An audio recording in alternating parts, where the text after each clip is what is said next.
Hello बच्चों, let's read the question. Question है, in which of the following compounds BF bond length is the shortest.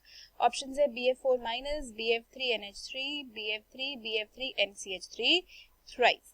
तो अगर इस question की बात करें ना, तो इस क्वेश्चन का की कॉन्सेप्ट हम यहाँ पे क्या डिस्कस करेंगे.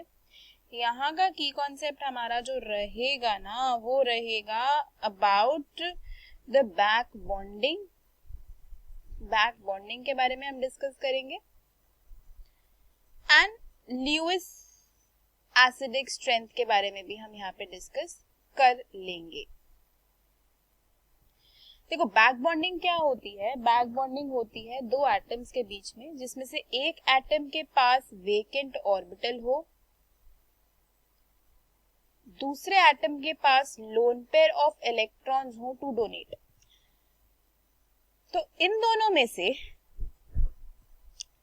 एक एटम आपका होना चाहिए सेकेंड पीरियड का और एक एटम होना चाहिए सेकेंड या थर्ड पीरियड का, तभी बैक बॉन्डिंग होती है.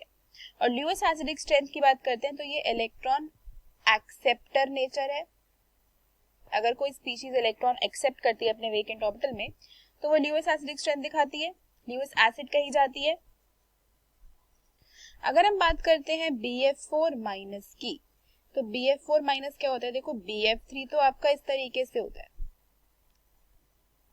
है ना. मतलब होता तो उसका स्ट्रक्चर ट्रायंगल प्लेनर है, बट क्योंकि मुझे BF4 माइनस बताना है इसलिए मैंने स्ट्रक्चर ऐसा बनाया है कुछ. अब देखो क्या होगा यहाँ पे, BF4 माइनस. अब बोरॉन के पास एक वेकेंट 2p ऑर्बिटल है, तो जो फ्लोरीन है ना आपका, वो अपना एक लोन पेयर लेके इसको डोनेट कर देता है और BF4 माइनस की फॉर्मेशन यहाँ पे हो जाती है. BF4 माइनस यहाँ पे बन जाता है. क्यों? क्योंकि बोरॉन के पास वेकेंट 2p ऑर्बिटल है, तो वो फ्लोरीन के लोन पेयर से एक्सेप्ट करके BF4 माइनस कंपाउंड बना लेती है.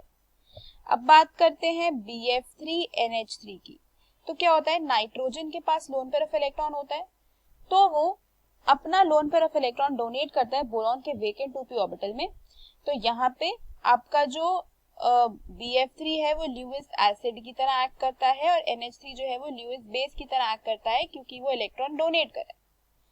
अब बात करते हैं BF3 की. तो BF3 अकेला भी अपने आप को स्टेबलाइज कर सकता है, क्योंकि यहाँ पे जो आपका फ्लोरीन होता है ना, वो अपना लोन पे डोनेट करता है बोरॉन के वेकेंट 2p ऑर्बिटल में. तो ये अपने 2p ऑर्बिटल से बोरॉन के 2p ऑर्बिटल में इलेक्ट्रॉन पे डोनेट करके बैक बॉन्डिंग करता है, बैक डोनेशन करता है, और यहाँ पे p-pi बॉन्ड की फॉर्मेशन होती है. तो क्योंकि यहाँ पे एक डबल बॉन्ड की फॉर्मेशन हो जाती है, यहाँ पे एक पाई बॉन्ड की फॉर्मेशन हो जाती है, तो पाई बॉन्ड बनने की वजह से जो बॉन्ड लेंथ है ना, वो डिक्रीज हो जाती है. जबकि अगर यहाँ पे बात करें तो यहाँ पे आपका नॉर्मल एक सिग्मा बॉन्ड बन रहा है, कोऑर्डिनेट टाइप का बॉन्ड बन रहा है. यहाँ पे भी एक कोऑर्डिनेट बॉन्ड बन रहा है जो कि एक सिग्मा बॉन्ड है, लेकिन ये पाई बॉन्ड है जिसकी वजह से बॉन्ड लेंथ कम हो जाएगी. एंड अगर लास्ट वाला केस भी हम डिस्कस कर ले, तो ये वाला केस तो सिमिलर है ना, ये केस तो सिमिलर है सेकेंड वाले केस से. यहाँ पे भी ये डोनेशन हो रहा है, डेटिव बॉन्ड बन रहा है, कोऑर्डिनेट कोवेलेंट बॉन्ड बन रहा है.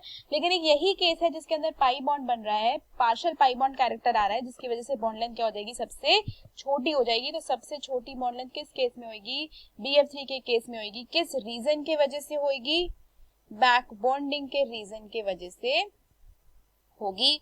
तो अगर इस क्वेश्चन का आंसर देखें तो वो रहेगा option C, BF3. Hope you understood it well. Best of luck.